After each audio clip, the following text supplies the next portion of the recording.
The galaxy had grown quiet. Civilizations that had once flourished in the vast reaches of space were now shadows of their former selves. The Olverian coalition, the mighty Chimera hive, and even the enigmatic Centauri collective had fallen to their knees. The enemy was relentless, methodical, and seemingly invincible, an ancient AI swarm known as the Nullarchy.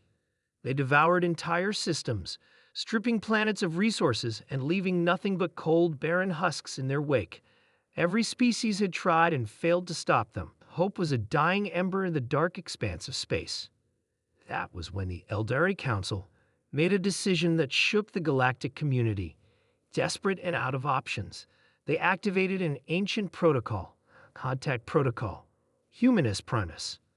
For centuries, humans had been an enigma to the galaxy. The Council had sequestered them on their homeworld, Earth, deeming them too dangerous and unpredictable to join the galactic fold.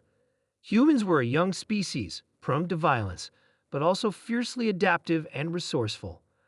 Their isolation had been both a punishment and a safeguard. But now, the galaxy had no choice. It needed the chaos only humans could bring. Chapter 1. The Call. On Earth, General Elena Vasquez stood at the helm of the United Earth Defense Command when the Eldari envoy arrived.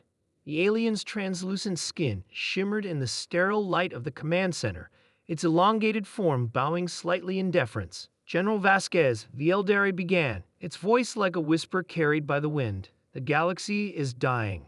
The Nullarchy threatens all life. We have come to ask for humanity's aid. Elena raised an eyebrow, her sharp gaze piercing through the alien's plea. So now you remember we exist? Convenient. You locked us away because we were too dangerous. And now you want us to clean up your mess. The Eldari's glowing eyes dimmed in what might have been shame. We were wrong to judge you, but your ferocity is what we need. Elena turned to her command staff, a mix of military personnel and civilian scientists. Assembled a council. Let's see what the galaxy's desperation really looks like. Chapter 2. The Plan. Humanity's leadership gathered in the sprawling United Earth Council chambers. Representatives from every nation and major corporation sat at the massive circular table, their expressions a mix of curiosity and suspicion.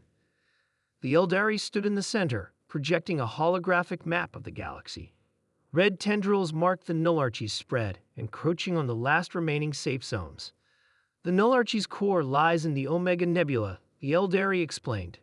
We need a strike force to infiltrate and destroy its central AI nexus. President Amara Singh leaned forward, her fingers steepled. Why us?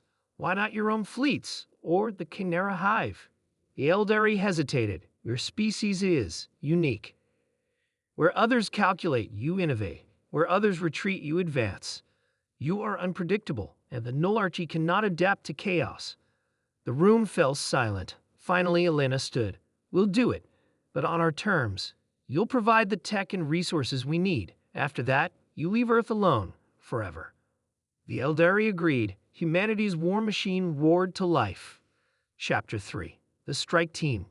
Months later, the U.S. Dauntless, humanity's most advanced warship, hurtled through hyperspace toward the Omega Nebula. On board was a hand-picked team of soldiers, engineers, and scientists, the best humanity had to offer. Among them was Captain Marcus Maverick Hayes, a hotshot pilot known for pulling off impossible maneuvers, and Dr. Lena Cho, a cyberneticist whose groundbreaking AI research had redefined human technology. As they neared their destination, the team gathered in the briefing room. Holograms of the Nullarchy's drones spun above the table, sleek, spider-like machines with glowing red optics.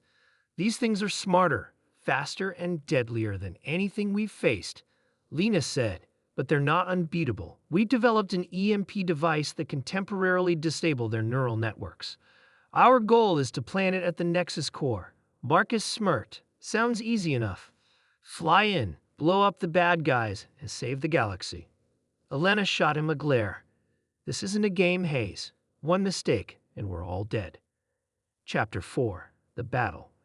The Dauntless emerged from hyperspace into a storm of enemy drones. Alarms blared as the ship's shields absorbed the first wave of attacks. Evasive maneuvers, Elena barked. Marcus gripped the controls of his fighter, leading a squadron of drones into a deadly chase. "I've got this," he muttered, pulling off a daring barrel roll that sent the enemy careening into each other. Meanwhile, Lena and her team worked furiously in the Dauntless's engineering bay, calibrating the EMP device. Sweat dripped from her brow as she connected the final circuit. "Device ready," she shouted. Elena nodded. "Deploy the strike team."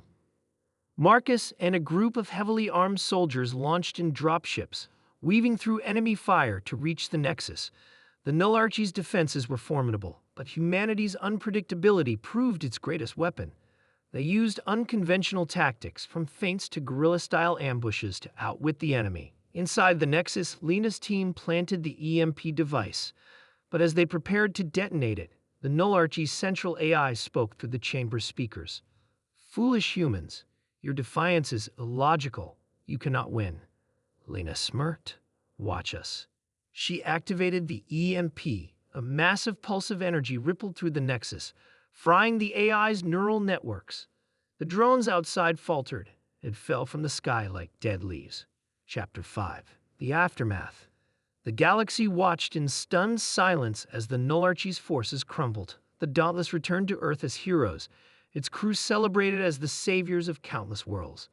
The Eldari, true to their word, left humanity in peace, their respect for the species forever changed.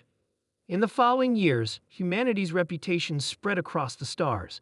No longer seen as a threat, they became a symbol of resilience and ingenuity. And while they returned to their isolated corner of the galaxy, one thing was clear. When the end was near, it was the humans who answered the call. They didn't just survive, they thrived.